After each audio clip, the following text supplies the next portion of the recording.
cases in different types of lesions involving the orbit, be it a tumor or any of the trauma or any fracture cases. So, Dr. Isam, are you here? Yeah. So in this course, we have with me Dr. Komal, Dr. Vatsela, Dr. Ubedur, and Dr. Aditi. So all renowned oculoplastic surgeons who have really, I have seen them growing, and they're doing amazingly good work. So congratulations, Dr. Komal.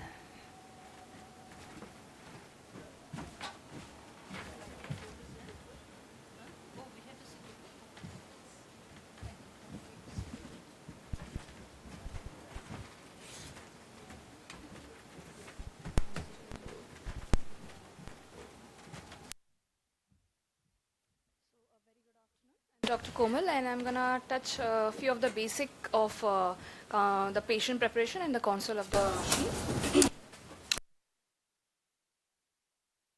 Navigation-based surgery adds a favorable potential to the surgical armamentarium of the ophthalmic plastic surgery. Planning details of the surgical approach in a three-dimensional virtual environment and execution with a real-time guidance can help in considerable enhancement of the precision. So to begin with, this is the basic console, and where the data can be added in the form of CT, MRI, or MRA. So navigation technology is based on the synchronization of the intraoperative position of the instrument with the imaging of the patient's anatomy previously obtained by the CT or MRI.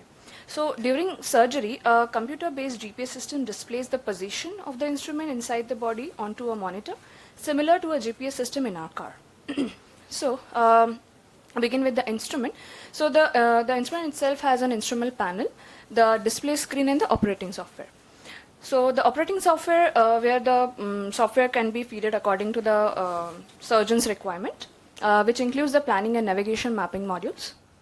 Patient tracking, where a tracker has been mounted on the patient or on a clamp, like a Mayfield neurosurgical clamp. This provides a stable tracking sensor. Also, it comes with a pointer, could be a handheld sensor used intraoperatively at the surgical site.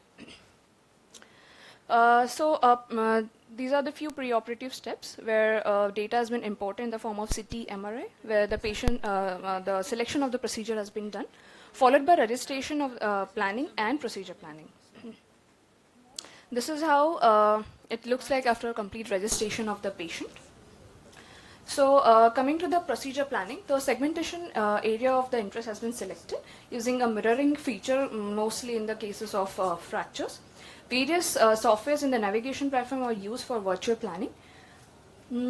Next comes the intraoperative step, where the system setup has been used with validation and calibration of the tools, patient registration and activation of the navigation mode.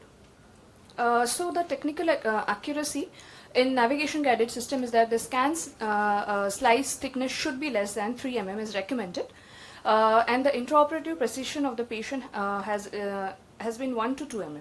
A number of factors influence the accuracy of navigation system, including the image data resolution, registration precision, and computer algorithm accuracy, and so forth. So image drift is one of the most indispensable factor influencing the system accuracy. So this navigation system added a few advantages where it helps to where it guides the surgeon in identification of the bony landmark, especially in cases where the orbital as well as the facial anatomy is distorted. Also, it helps in planning the complex reconstruction and verifying adequate reconstruction and symmetry. In precision, in localizing the tumor and its relation to the surrounding soft tissue. Navigation guidance allows a 3D image data of the patient to support the surgeons right from the diagnosis till the operation planning. Although it has few limitations, like inaccuracy in bilateral trauma cases and inadequate soft tissue guidance, also definitely not a substitute for a proper surgical technique and expertise. These are the measurable differences in the orbital volumes for the two sides of any individual, and additional time inquired in the preoperative planning.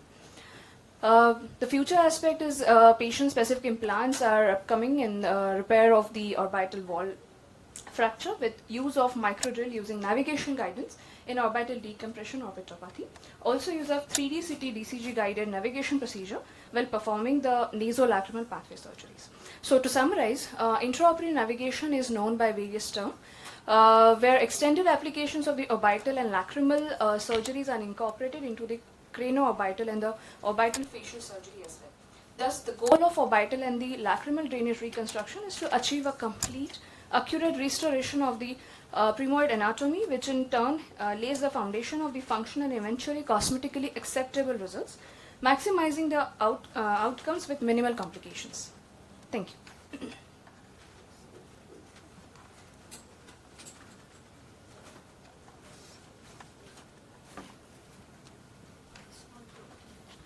Thank you, Dr. Komal.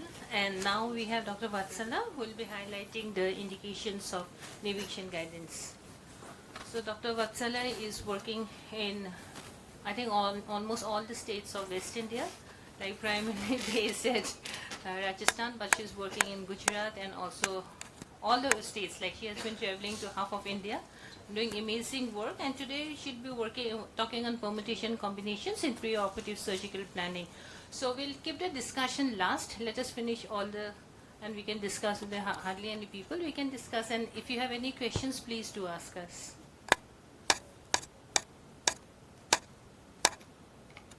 So I'll be talking about the permutations and combinations in preoperative surgical planning under navigation guidance. So in the context of oculoplastic surgeries, navigation serves to guide the operating surgeon in identifying bony landmarks, planning complex reconstructions with adequate symmetry, precisely localizing orbital tumors and its bony and soft tissue relations to the surrounding structures.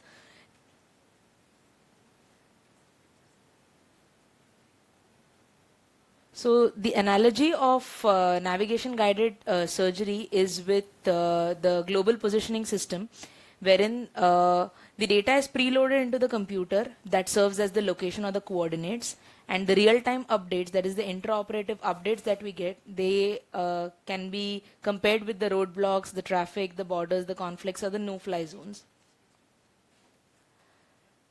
So in context, just reiterating what Komal has already covered, the DICOM imaging, the CT or the MRI serve as the data that gets fed into the software, and the real-time updates or the intraoperative landmarks, the position of the implant and the tumor resection is what the console provides us with. I'm going to just run through this. Yes. So from the series loaded onto the console, most orbital lesions are imaged with CT scans, tumors with contrast, trauma without. For intraoperative navigation, the slice thickness recommended, as Komal covered, should be roughly less than 1 millimeters, especially if you want to highlight structures in the orbital apex. As you can see on the screen, this is the interface of the navigation console. So in case of pre-surgical planning, the software moves the control of the data presentation from the hands of the radiologist to the surgeon. So he or she can rotate and visualize the virtual model with 360 degrees of freedom. This offers an accurate depiction of depth, width, and projection. The surgeon can assess bony defects or deformities that would otherwise be very difficult to perceive in a 2D image. A superimposed angiographic guidance from a CT angio or an MR angio images helps the surgeon to anticipate and avoid vascular or nerve injuries at crucial phases intraoperatively. So what are the gimmicks that you can actually play with the navigation console? The two of them that I'll be discussing is segmentation and mirroring. But before that, I'd like to discuss the two crucial types of navigation systems that we have, the electromagnetic and the optical. So what is the principle? The principle is of stereotaxy, which is a popular tool in neurosurgery involving the use of external reference markers for the location of internal surgical landmarks. The electromagnetic system is easier to set up, it's relatively less expensive, and surface registration is adequate. But its drawbacks are that it's relatively less accurate and has a narrower field of range and ferromagnetic interference of surgical instruments. The optical system is more accurate, provides us with a larger field. Both bony and soft tissue registration can be done, but its drawbacks include that it's more expensive, there is line of sight interference, and pinning of the skull post is required. So what we need to be aware of while we are registering the patient is the registration error, because whatever is the number that you can see on the screen is actually the real time distance from the probe of your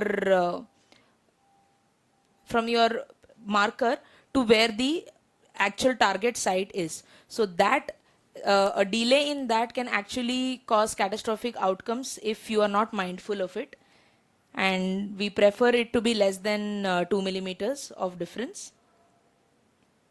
Now segmentation, in case of a CT, the radio density is depicted by Hounsfield's and divides the data into bony and soft tissue.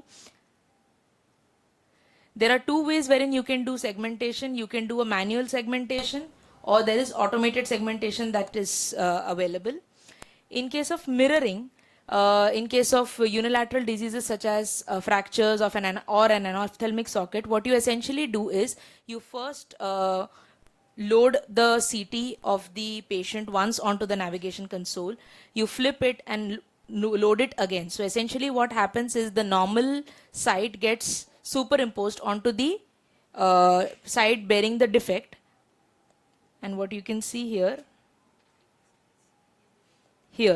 you can actually see the defect. You can mark the defect, and the measuring of this defect helps us in the adequate sizing of the implant.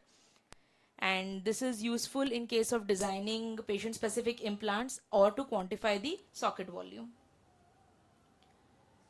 So the road to be taken, the surgical plan, is what essentially the navigation helps us with. We have to be cautious of removing all the metallic instruments that interfere with the electromagnetic mode. Moving on to briefly cover the applications.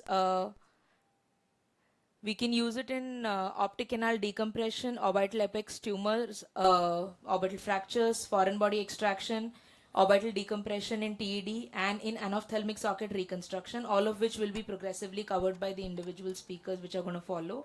So it provides us with enhanced precision, safety, intraoperative positional and spatial orientation. The surgeon can successfully reach the target and get it right the very first time. How much time do I have left? Okay, I have 2 more minutes. So in case of an optic canal decompression, after a high resolution CT scan has been loaded onto the console, wherein you can actually mark the optic site of optic nerve injury or the optic canal fracture, that helps us to set the target area. Once the target area is reached, that is going to be depicted with the navigation stylet.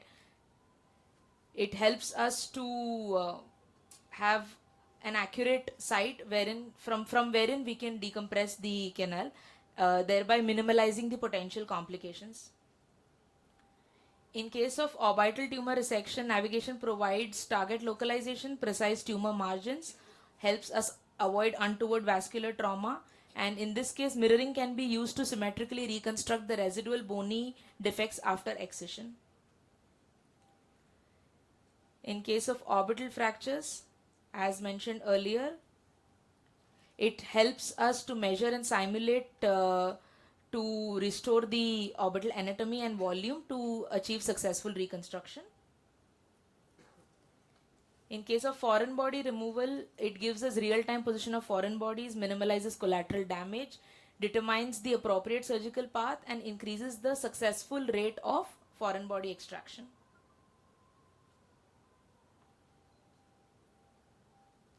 In case of orbital decompression, it helps us exact the bony landmarks that are targeted for decompression, measures the thickness and locates the areas of the thick bone for drilling, and the exact endpoint of decompression based on preoperative planning. In case of reconstruction of an ophthalmic socket, mirroring helps to determine the amount of volume augmentation that is needed for bilateral orbital symmetry. Last but not the least, the endoscopic orbital and lacrimal surgeries. Real-time CT guidance can be useful in identification of the sac and its relation to surrounding bones. It provides radiological landmark in endoscopic DCRs and secondarily acquired complex nasolacrimal duct obstructions. Thank you so much.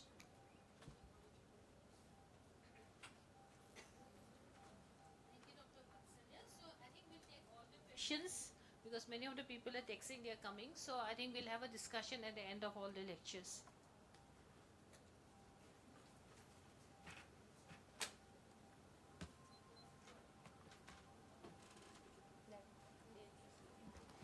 So Vatsala and Dr. Komal had already covered what is the navigation system. This is basically a GPS. Like when we drive a car, the GPS guides us which way do we go, how it's really navigates us every step.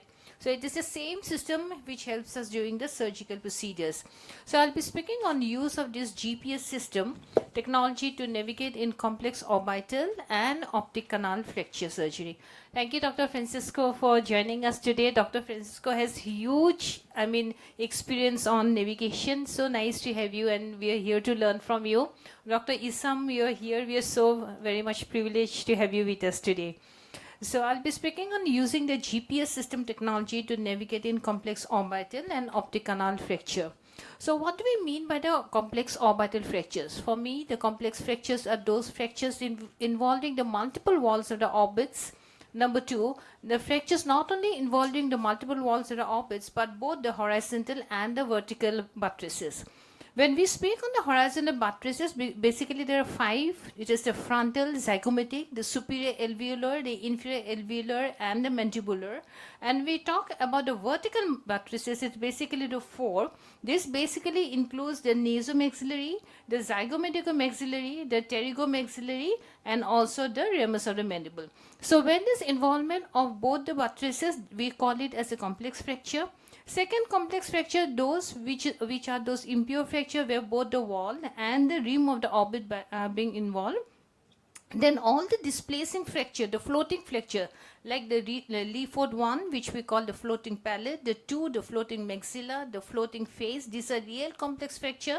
The NOA fractures are extremely complex sometimes, especially when you have a dystopia of the medial canthus, and also the optic canal and the superior orbital fractures. These are real complex fractures which we need to deal being an ophthalmologist. So Vatsala has already mentioned very well about the navigation. In a very simple way, the navigation, it is as a GPS, which we can set a target and aim to reach the destination with precision and accuracy. Here the target, here the data can be in the form of CT, MRI, or MRA. Sometimes I have both CT and MRA together because we want to correlate where the bones and how it corresponds to the blood vessels. We need to study the scan in every section, whether it is axial, sagittal, coronal. And the most important that you can really fix your start the point of the surgery and the end point of the surgery. So this is how we set the target in the navigation system. It will guide you during the surgical procedure and helps you to reach the end point of the surgery. Like this is, I'm doing an optic canal fracture. So it is really guiding me whether I'm in the correct plane or whether I have entered into sinuses or whether I'm actually in the canal and whether I have reached the end point of the surgery. So Dr. Vatsala has already mentioned about the mirroring. So mirroring and segmentation has really helped us go for a very accurate surgical procedure.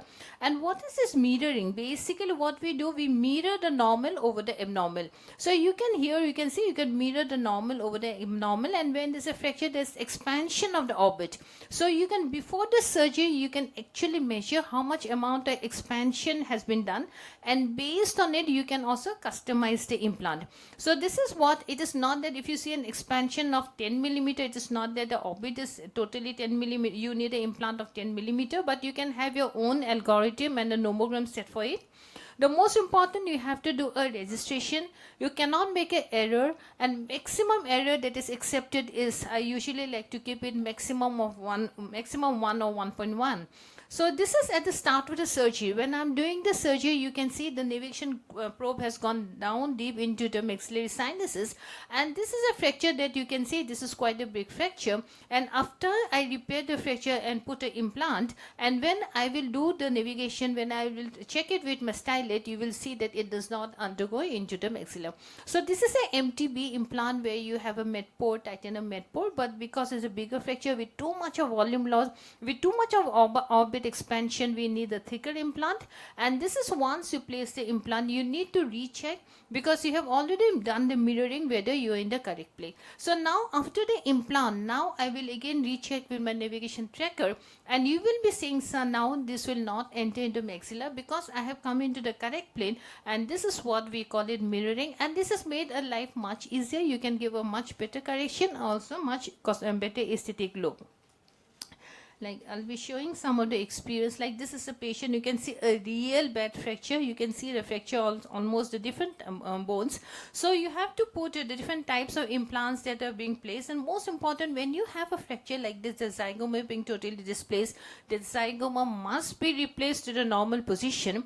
And this is how, without even like as an ophthalmic surgeon, you can give a comparatively good correction with the use of this GPS system. This another patient, this patient came to me very late during his surgery. He had undergone multiple operations elsewhere. And when he came to me, when I was a little skeptical, how do I take up this patient? So here I was use my navigation system. This is the older generation of navigation that we had at that time. So once I had done the mirroring and I have measured it, I could see this. There was really good amount of the volume expansion and socket expansion. And now what you can see, like as I was proceeding with the surgery, and when I have opened it, I see that there's hardly any inferior orbital wall. He doesn't have a rim, he doesn't have a wall. So I have used this titanium mesh, which is used by the neurosurgeon. And this is, I have been using it to make the whole of the inferior orbital wall. Luckily, he had some amount of bone at both the medial and the lateral end. So I could fix the screw, the titanium screw in the medial and the lateral wall, and this had helped me to form the wall. Now, how do I form the whole of the rim and the maxilla? So I have ordered Medpor implant, and with this implant, I had fixed it with glue on the either side. And then in the same sitting also, I have also used some amount of dermis fat graft. And this is at the end of the procedure that you can see the my stylet is in the much correct position. And this is post-operatively, you'll see this patient following the surgical procedure, he's doing much better. And though it's a very late fracture that has come to me, having multiple, operation elsewhere, but the results are comparatively good, as you can see, even the late result of more than a year. So navigation system really helps us to reach the endpoint and do a very effective correction, and also most important thing that we can measure the inophthalmos and correct the inophthalmos, and especially in complex fracture like NOE fracture, it really helps us to go in a very precise manner. Like this is a NOE fracture where the medial, lateral, inferior wall both are being involved, and again MTB implant has been used. So along with the correction of the fracture, the correction of the canthal dystopia has been also been corrected with the titanium. And then once it is being corrected, you can see a very adequate correction, as you can see the post-operative month and also a year following the surgical procedure. But now what we prefer, that if there's a fracture on both the sides, so it is difficult to do a mirroring, in such situation we usually prefer having a 3D printing with us. And this is also a very nice way of correcting the different types of the orbital fracture. Like this is a pure impure orbital fracture where you can see both the wall and the rim are being distorted, and this is after the repair. So once you have repaired the rim, you can see the whole triangle has become more like a circle nowadays, and you can see a very much effective correction. And the best thing is that you can see a good correction of the inophthalmos. This is how he was before the procedure, and this is how he looks after the procedure. So you can see a good amount of inophthalmos with a customized implant that you can see here. And the other indication, sometimes you get a more major fracture like this when this lady has come to us in a very delayed fracture. So here you can see we have done the 3D implant and we have gone by a hemicranial approach. And the most important thing which I was insisting at the start of the surgery, if you find that the zygoma is distorted, you have to bring the zygoma to the normal position in order to have a better cosmetic correction and in order to have a better volume correction. So this is what, once the zygoma has been corrected, then this is done through the hemicranial approach. Then you go the transconjunctival approach, and then you then corrected the repair, and then, this is not working. And once this is being done, then this is just at the completion, and you suture in, and then you go by transconjunctival approach. And with the transconjunctival approach, you can go for also this is an impure fracture. You can see for this, the buttresses are being corrected. So anything first, you need to correct the rim. You need to correct both the vertical and the horizontal buttresses if they are being involved. And after that, you go for the wall, because correction of the wall is much easier than the correction of the rim and the other buttresses. So this is a patient post-operative 2 weeks following. And then a little bit nowadays we go more for a PSI. In India we go for lots of PEEK implant, though we also go for the titanium. But somehow I feel that PEEK is also a good choice, because even if you see that when we do a printing, we do not take into consideration the soft tissue. But sometimes when we get the 3D implant, what happens, as the scar and the fibrous tissue are not taken into consideration, the implant may not be able, we are not being able to fit the implant, we may have to cut the implant. So titanium, though we do the titanium, sometimes we take the titanium into 2-3 blocks, but the PEEK advantage that you can cut it and you can customize it if there is any obstruction like the fibrous bends or the scar tissue. Like this is one of the patient. He doesn't look too bad, but you can see the whole of the zygoma is totally out. So this is how his 3D, the CT reconstruction looks. And then when we have decided to go for a PSI, patient-specific implant, and this is the PEEK implant, you can see there's a fracture. The whole of the zygoma is out. There's the inferior wall fracture, the fracture of the rim, both the superior and the inferior. And this is the PEEK implant that has been made for him. And then we have taken him for the surgery. The advantage of this PSI is that it gives really a lock and fit arrangement. Since I need to expose the whole of the zygoma, I feel a Z incision is very good. I usually prefer giving a Z incision because the closure is so good and you get very less amount of scar. So many lectures today, back to back, my voice is not coming up. So this is how you expose the whole of the zygoma. You expose the whole of the inferior orbital wall. And once you release the scar tissue, and once you find out, and you'll see so beautifully like a lock and fit, like lock and key arrangement, the fit becomes so beautiful. But what happens after giving this, what we have realized that the zygoma appears much thicker now. So I have also customized, I have got some amount of zygoma. And there was also a dent in the arch or the zygoma, which further incision was extended. And then this dent was also being treated. So this is how you can fix the implant. And this is once this is being fixed. And then you can see I go more laterally. Yeah, this is where because of the dent I had to make an incision and then lift the zygoma, and you can refix it with the titanium screw. So this is a patient how he looked before and after the surgical procedure. But if you look to the enophthalmos, you can see a very adequate correction of the enophthalmos before and after the surgical procedure, and this is usually helps us with the different type of the PSI. So this is a patient, again a PSI has been designed and PSI has been put, and you find a correctively good repair following the surgical procedure. Little bit of use of navigation in the case of optic canal fracture, because I feel that though both of this is one of our video, you can see where we have done the endoscopic approach. This is a very good approach, but the learning curve is much longer. And secondly, as because the opticocarotid recess just lies below the optic canal, the incidence of carotid artery injury is much higher. And we have the neurosurgeon who usually uses a transcranial approach. This is one of my video where I am showing a very minimalistic procedure that has been done, a transcaruncular approach to reach the optic canal, where you can see there's a fracture segment, there's a fracture of the roof, there's a medial wall fracture, and if you look very carefully in the axial, you'll see a fracture segment. This is a fracture segment impinging the optic nerve within the canal. So I have taken up this surgery, and this is one of the innovative surgery that I have done, and we have also published it. First cases in the Indian Journal, and now it has been published in the British Journal of Ophthalmology, BJO. So this is what, once you put all this data into the system, and you can see the fracture segment. This is a small fracture segment that you can see in the coronal, and the registration has been done. And once the registration process has been done, and we have been doing this procedure for the last 4 years, a small video, I'll just take 1 minute, and you can do a transcaruncular approach has been done. As you go down 24 millimeter, you get this anterethmoidal blood vessel. You can nicely cauterize the anterethmoidal blood vessel, go further down, further 12 millimeter, 14 millimeter, you get the posterior ethmoidal blood vessels. But here we do not cauterize because it's so much near to the optic canal. So once I put my tracker, my stylet, you can see it will show that I am in the posterior ethmoid. I have not reached the canal. I need to go further down to reach the canal.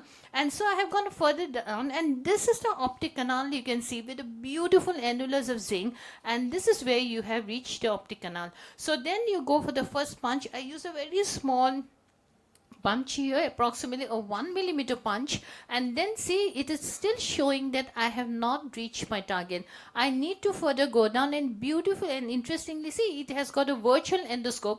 It is showing me that I have not yet reached the optic canal. So I need to further go down, and this is how it is showing us the end point of the surgery, whether I have reached the targeted area or not.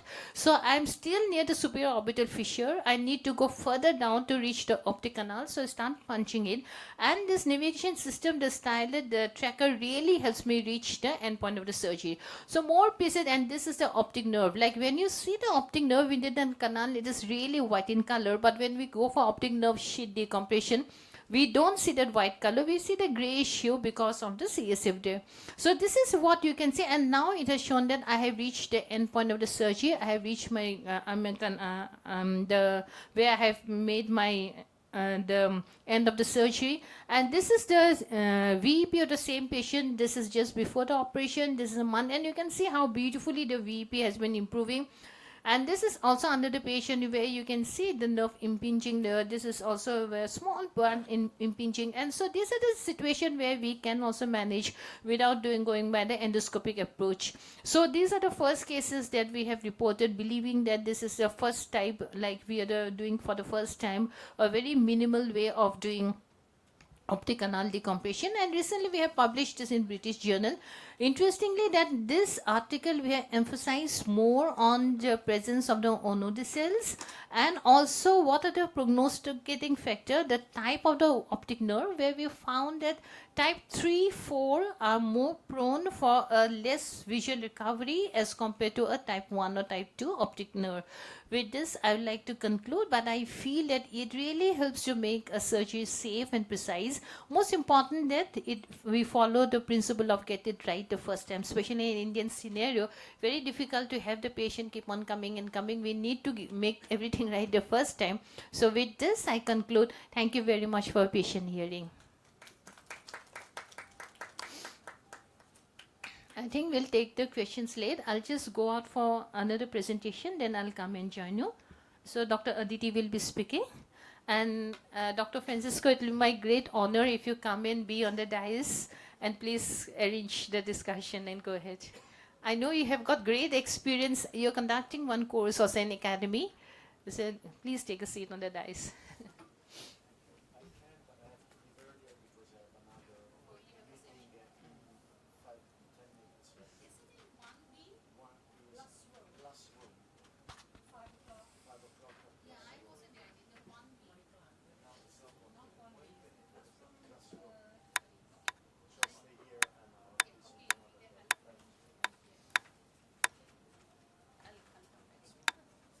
Good evening, everyone. I'm grateful to ma'am for having me as a part of this course. So, the next two talks, mine and Dr. Raghu sir's talk, are kind of overlapping. I'll be doing with the basics of why we need to use GPS in the apical orbital tumors, and then he'll be showing some really interesting cases to follow it up with. So everybody has covered exactly what navigation is. We know the surgical concept. It's a tool which is enhancing our surgical steps. It is helping us define what our target is, and also identifying what the safe endpoint could be. Why navigation guided surgery for the orbital apex? So if we look at the orbital apex, it's a pyramid shaped cavity, and the widest part is at the aperture, that's the external part. As we go posteriorly, it narrows down till the orbital apex, where we have the optic canal, superior inferior orbital fissures containing some of the very vital structures. You have the globe with the optic nerve meeting at the chiasm. Then you have the extraocular muscles, all culminating at the apex of the orbit. You have the vasculature, especially the internal carotid artery and the anterior branches and the anterior communicating branch next to the optic chiasm, which can be visualized over here. You also have the venous structures, the lymphatics, especially the superior and inferior ophthalmic vein, which tend to get dilated with any back pressure arising from the cavernous sinus or the orbital apex. We're all familiar with this diagram, which we see all the structures, and it highlights that within this narrow area, there's so many vital structures. So any growth in this area is likely to come forward as well as extend backwards and cause a lot of compression. Trying to take this dense tumor out, of course, the surgery in itself is challenging. However, there's a lot of risk of collateral damage. So using navigation surgery, the idea is to enhance the safety of the steps, make sure that intraoperatively we don't cause any iatrogenic damage. We know where our target is, we know what route to take, what is the quickest, safest and most comfortable route for the surgeon. So the answer to our question is, there are so many vital structures and navigation will enhance the surgical safety, meaning it's not necessary, but it's definitely an additional tool to improve the surgical outcome. Coming to a surgical case, so the first step involves is mapping, as beautifully described, and identifying the tumor. In this case, it's a lateral skull base tumor, so we are going by the standard right sub-eyebrow crease incision. So this is just highlighting how narrow this area can be and how many vital structures are there. We are dealing with the bone. We are using a lot of instruments over here, long instruments going deep inside. The bone is being drilled, trying to reach to the tumor. There's a lot of chances of iatrogenic injury to so many vital structures over here. The globe is being given traction laterally. Now the tumor is exposed. We open the capsule and the tumor is completely excised. After this, over here we can see in how much bleeding is happening. After this, the navigation probe is put back inside to see if we have reached the end point. And once that is confirmed, we start the packing and then close the incision. So to summarize, the navigation guided surgery helps in accurate tumor localization. It helps establish the precise margins and then avoid iatrogenic vascular injury. It is also useful to symmetrically reconstruct any residual large bony defects that have been created and then define a safe endpoint. However, it is a technology that needs some getting used to. You should start with some easier cases. It definitely provides guidance but should not be used for millimeter decisions. It does increase the operative time and expense as well. It is not meant for every surgeon, nor is it meant for every case. So just because you have the equipment, do not try and use it for each and every case. Tailor your management. And of course, when in doubt with the navigation guided, trust your judgment, because technology is no substitute for technique. Thank you very much.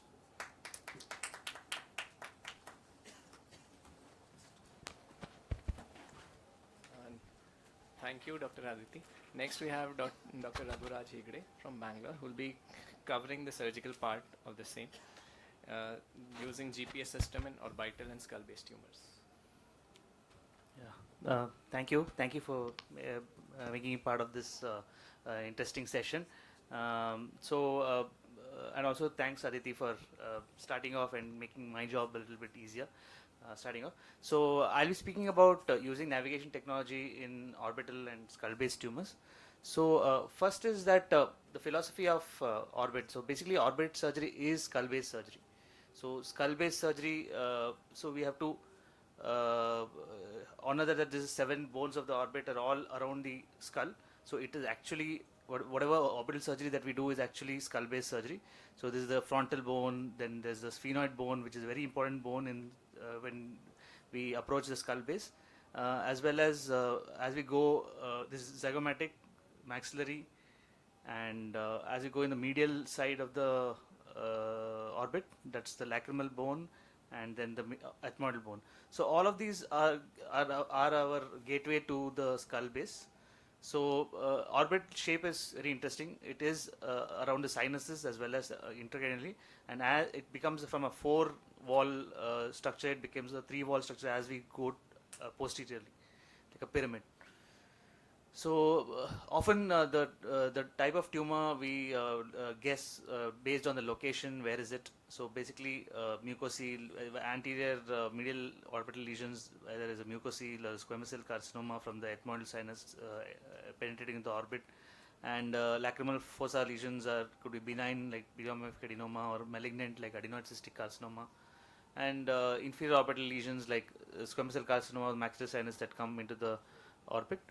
and anterorbital lesions. So anterorbital, I won't focus too much on the anterorbital lesions. So basically the posterior ones, basically the orbital apex lesions, either a meningioma or a glioma, or sometimes even a cavernous venous malformation at the orbital apex, one of which I will show in the one of the cases that I'll show.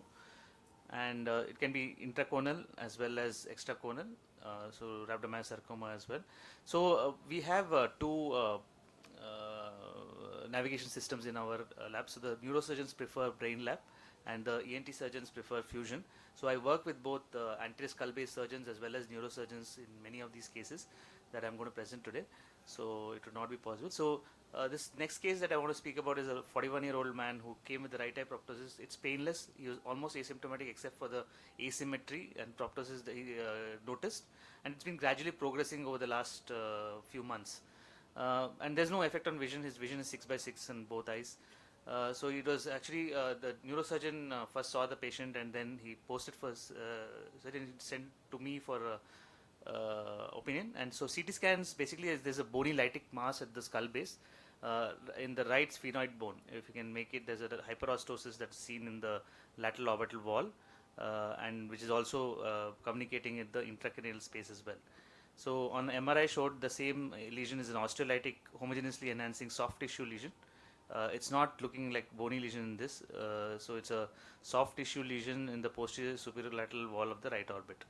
So it's extending into the intracranial space. So the patient was actually posted for a craniotomy. So since we had navigation, so I said let's use navigation and try to see if we can approach it from the orbital side. So with the navigation in place, we went in with the eyelid crease incision. I removed the lateral orbital wall, basically what is the marginotomy, and I nibbled the lateral orbital wall sequentially with the bone punch, with the bone nibbler, and then we reached the tumor and the lateral orbital wall at the end of it. So you can see that there's the red gelatinous mass that is there. It was gelatinous mass. It came out very easily, and with the help of navigation, we could make out that we had removed almost all of the tumor. You could even see the posterior extent. So what you're actually seeing there is this is the dura there. So it's an osteolytic lesion. So it's basically eaten up the bone there, and that's the orbital rim, and the temporalis muscle you can make out, and you can see the dura there. That is there. Where is it? And when we were testing it on with the probe, the navigation probe, we could see that we had removed all of the tumor, and so then we removed. Actually, we had planned for an incision biopsy, but we saw that it's a gelatinous mass, so we removed all of it, almost all of it, what we could see. So it actually was a plasmacytoma. So it is isolated orbital plasmacytoma, which is being reported in literature earlier. So we could avoid a craniotomy in a case where it was actually at a skull base in such a case. So navigation is very useful in such cases where you can avoid even though it's a skull based lesion, we could avoid a craniotomy. So this is another interesting case, which a frontotemporal craniotomy approach for a 22-year-old female who had long-standing low vision in the right eye, but her main concern was that there was a bony mass under the eyebrow, and it was gradually increasing over the years. So when we saw that there was indeed a bony mass, so I have few minutes. Yeah, indeed bony mass that is there in the lesion. So there is a bone it is involving the roof of the orbit as well as the lateral wall. So you can see it as it going posteriorly, it's tapering off.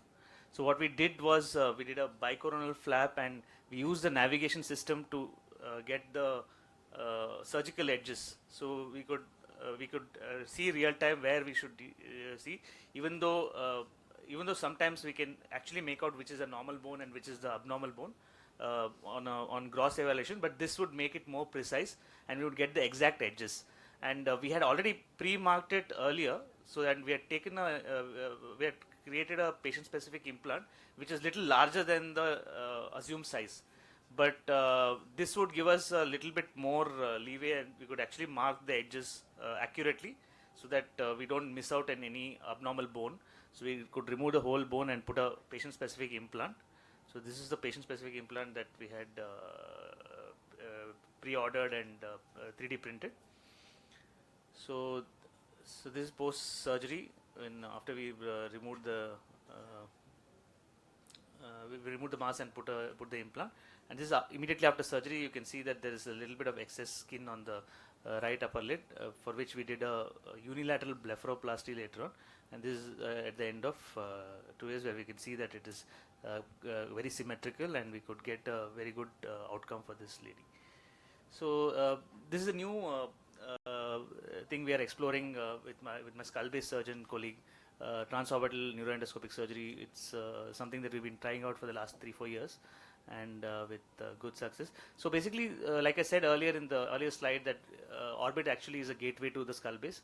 So we can go to any part of the orbit, if it's lateral skull base or the anterior skull base, or the lateral skull base, right from the orbit.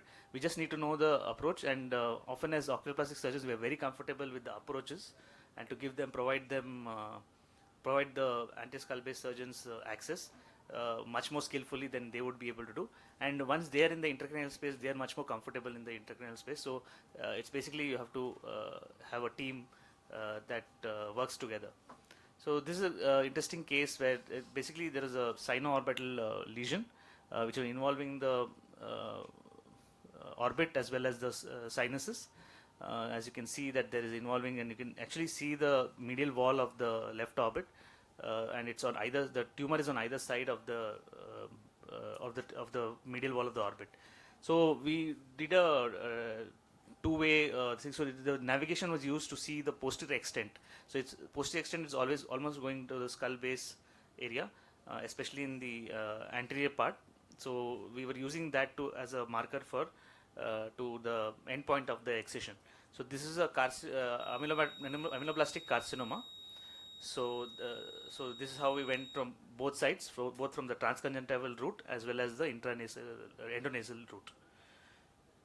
Okay, so I think this is another case, lateral skull base tumor. We went transorbital, and so this is how it was. This is a neuroblastoma, and we could go up to the safely up to where the tumor was going in without damaging any normal tissue. So we could debulk the tumor as much as possible. And this is the last case that I'm presenting. This is basically an orbital apex tumor, and on radiologically it is looking like a cavernous venous malformation. So if we could go with the conventional style, and we go into the orbit, go from the lateral orbit and reach the tumor, but the risks would be, like Aditi also mentioned, that there would be the space is very limited. So the way you can manipulate the instruments is very limited as well.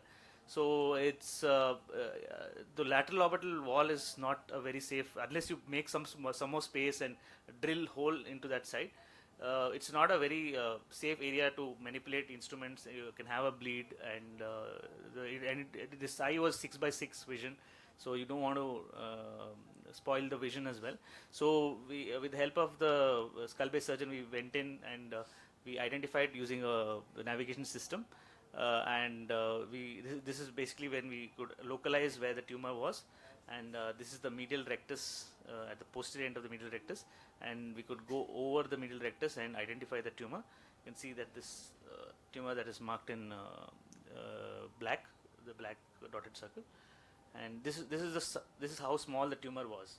So if such a small tumor, you have to these navigation systems are incredibly useful to pinpoint and localize it. It would be very difficult to localize it in intraop, because you have very little space, and visibility also is very poor in as you go. Even if you use an endoscope with all that red tissues around, it is very difficult to identify this cavernous venous malformation. This is another orbital metastasis. Basically, we went in thinking it's an orbital tumor, and used navigation to locate the tumor. In this case, we went with because it's quite lateral, and we couldn't make out the difference between the lateral rectus, and it is actually attached very strongly to the lateral rectus.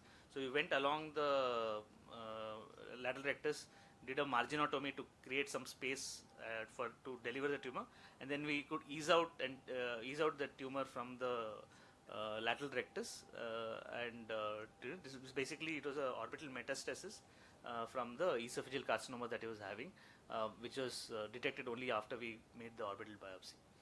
Thank you very much. Thank you, Dr. Raghu. Excellent cases. We have Dr. Obed speak up.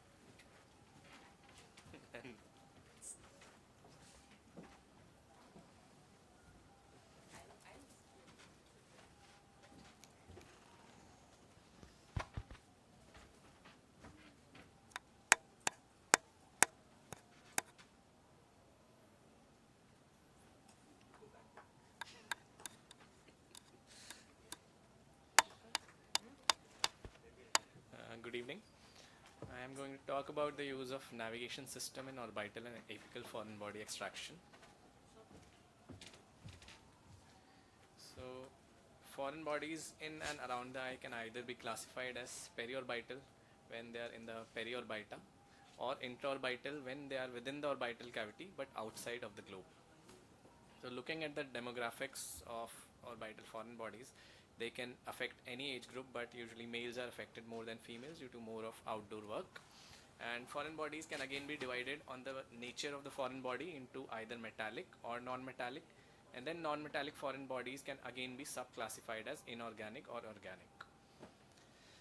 So mostly foreign body will enter the orbit between the globe and the orbital wall, but sometimes foreign bodies can perforate the globe through and through and then get stuck in the orbit.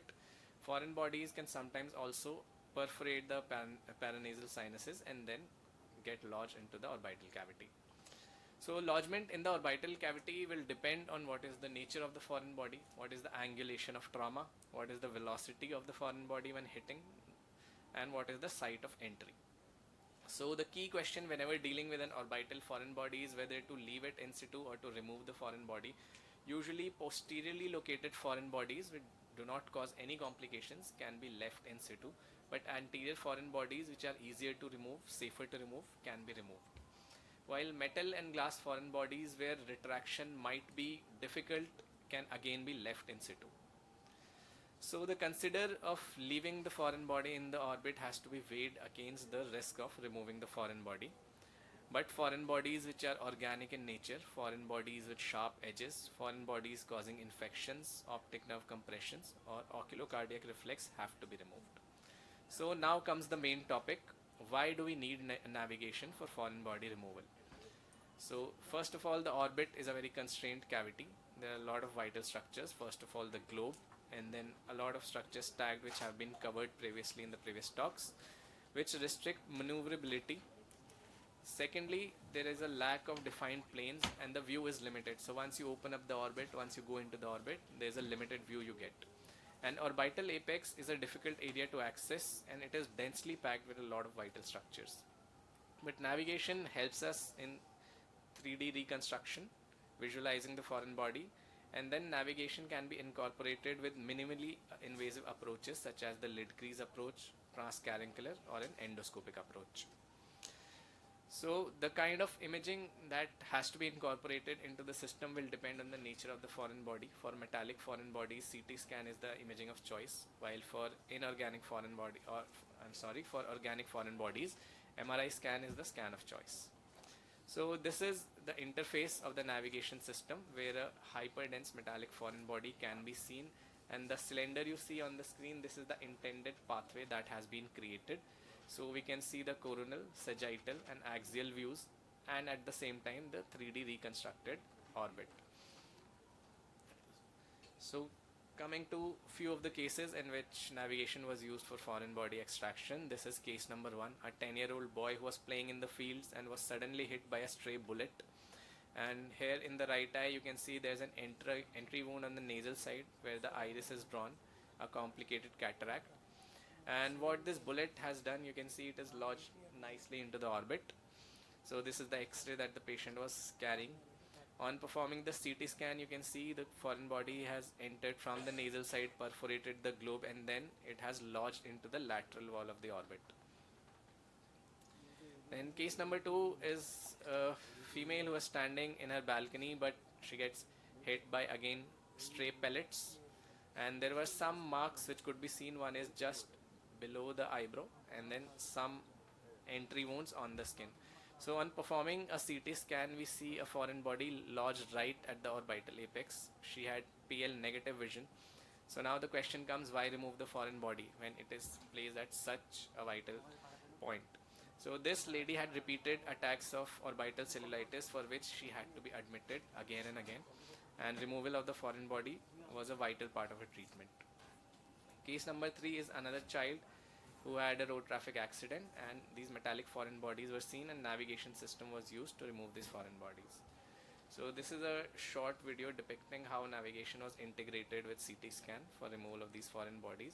Here we can see, along with 3D reconstruction, the 3 different planes in which navigation was incorporated.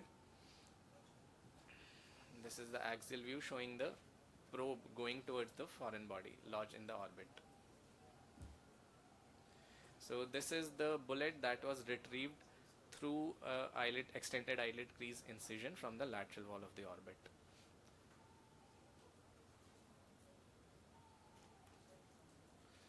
So shortcomings of navigation in foreign bodies. First of all, navigation provides a very static feedback, while orbit is a fluid cavity. And whenever you manipulate structures of the orbit, if the foreign body is not lodged in a bony wall or is stuck somewhere in the soft tissues, it is going to be difficult to access these foreign bodies. So ideally, navigation for removal of foreign body should be incorporated with intraoperative real-time imaging, which can help us get a better idea.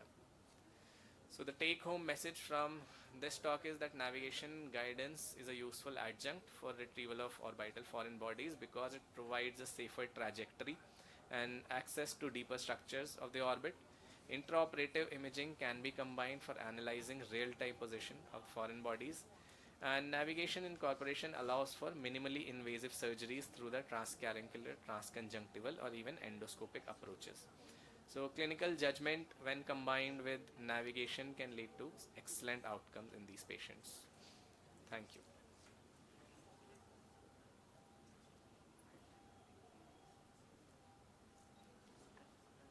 Lacrimal भी कर दो क्या देते हैं?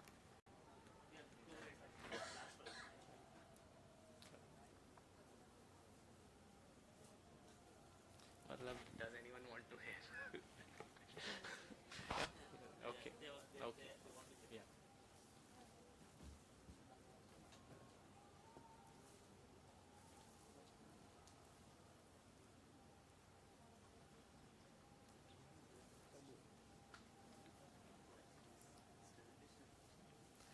So I am going to cover this topic on the behalf of Dr. Javed Ali. This is his presentation. So this is stereotactic image guided decryolocalization in complex lacrimal surgeries. These are the financial disclosures of the author. And this is the navigation system, the Medtronic Stealth Station S8, which is being used at the author's center for accessing the lacrimal drainage pathway. So up till now, we've seen CTs and MRIs getting incorporated in the navigation system. For accessing the lacrimal drainage pathway, you need to have a CT DCG scan, which can be then incorporated into the navigation system. And it can be color coded like this. On the right side, you see there is red color in the sac, but it is not coming right to the NLD. While on the left side, the red color is opening into the nasal cavity. So there's a nasolacrimal duct blockage on the right side. Then this CT DCG scans can be incorporated into the navigation system, where you can localize the lacrimal sac in the 3 different planes and even in 3D reconstructed orbits. So this patient, if you see on the right side carefully, the maxilla is missing and only the lacrimal sac is present. The nasolacrimal duct has been removed along with the maxilla. So this is a patient of CA maxilla in which total maxillectomy had been performed. So navigation can be useful in such kind of complex NLDOs. And if we look endoscopically at this patient, you see the scar from the previous surgery, and this is the nasal cavity. And down below, you can actually see the endotracheal tube. So there's no compartmentalization between the nasal cavity and the oral cavity in this patient.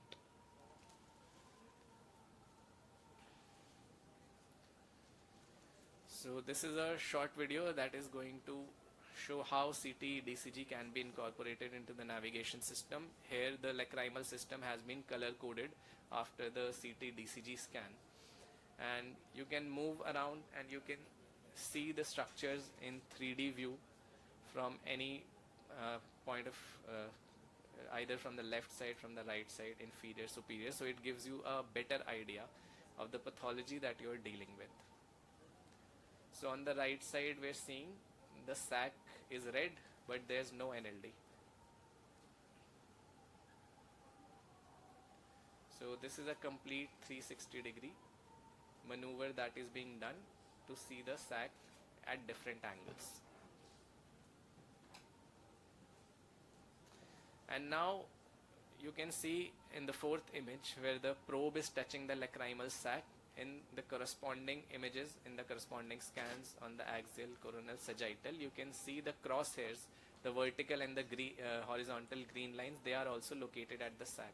So it gives you the idea that you are touching the sac. And now this is the endoscopic view of the same, where the metal probe is going and touching the lacrimal sac, and then in the 3 different planes you can actually localize the sac.